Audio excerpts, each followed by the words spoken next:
अच्छे से बताया। और एक बात तो हमारे सामने भी आ गई थी कि जी पहले हमारे हल्के से विधायक नहीं रहे, लेकिन कभी इनसे दूर नहीं रहा, और इस अच्छा जोगीराम जी तो खुद कह रहे हैं कि हमारे काम आए हैं। तो जब ये दूर रह करके भी हम लोगों की मदद कर सकते हैं, तो पास आकर के जब हम इनको खुद अपना उम्मीदवार, अपना एमएलए बना करके, मंत्री बना करके तो भेजेंगे, तो कितने अच्छे से ये हमारे काम करेंगे, हमारे हित की सोचेंगे। और जैसे अभी पर्ची खर्ची की सरकार की बात कर रहे थे, तो 10-12 लड़के इस सरकार में हमारे में लगे हैं, और उससे पहले जब पर्ची खर्ची की सरकार चलती थी तब तो कोई लगा ही नहीं था। हमें पता भी है कि हमारे गांव की कितनी पहचान थी, कितने काम हुए, कुछ नहीं हुआ। अभी मैं आपके सामने गांव के काम कर रहा हूँ, तो इसलिए इन सबके साथ हूँ, क्योंकि मैंने देखा कि काम जहाँ भी जाते हैं वहीं से काम हो जाते हैं। तो जो काम करते हैं उनके साथ खड़ा होना चाहिए, उनके साथ लगना चाहिए। और मैं तो सबसे निवेदन करूंगा कि इस चीज को आगे बढ़ाने के लिए बड़ा जोरदार समर्थन हम लोगों को देना है, और बहुत ही अच्छा रिजल्ट भी यहाँ से देना है।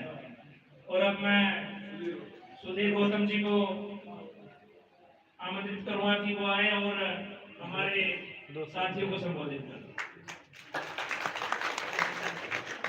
भारत माता की जय हो, भारत माता की जय हो, भगवान वाल्मीकि जी की जय हो, भाई कृष्ण बेदी जिंदाबाद।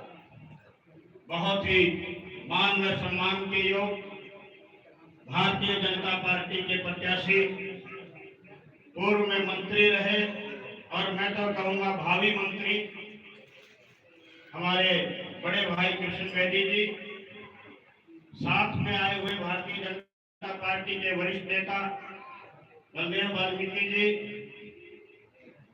हमारे मंडल के अध्यक्ष भाई अमित धाकल जी, भाजपा के वरिष्ठ नेता भगवती बागड़ी जी,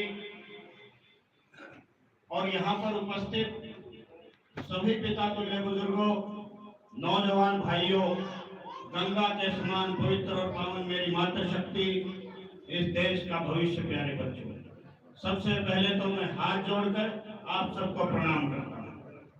और आपका जोश देख के ये चीज तय हो गई है कि आने वाली 8 तारीख को जब रिजल्ट आएगा तो हमारे भाई बेदी जी बहुत बड़े मार्जिन के साथ, बहुत बड़े अंतर के साथ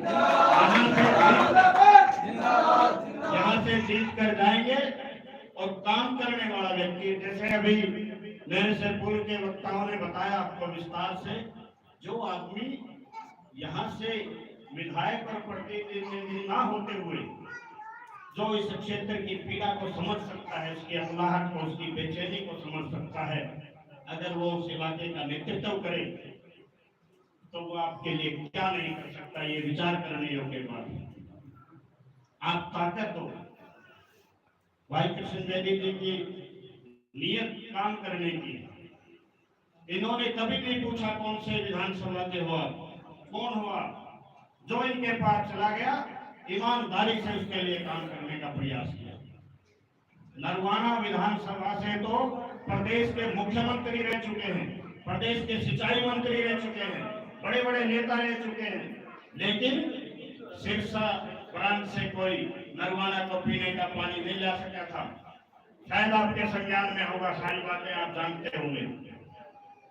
वो आपके होनहार बेटे ने, आपके भाई ने वो काम कर दिखाया जो मुख्यमंत्री नहीं कर पाए कुर्सी पर बैठ।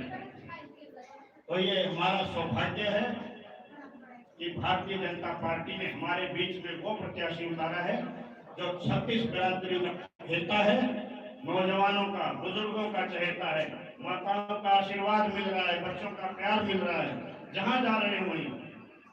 तो मेरी आपसे हाथ जोड़ के विनती है, भाई ये वाल्मीकि समाज के रतन तो है ही हैं, लेकिन ये 36 बिरादरी में स्नेह और प्रेम रखते हैं। हर वर्ग के लोग इनसे प्रेम करते हैं। आप नाम ले दो कहीं भी, जो कहेंगे भाई आदमी बहुत गजब का है। तो ये गजब का आदमी का नरवाना में मिले आपने, तो ताकत झोंक दो आपसे पूरी ताकत के साथ। खासकर नौजवान भाइयों से कहूंगा, अपने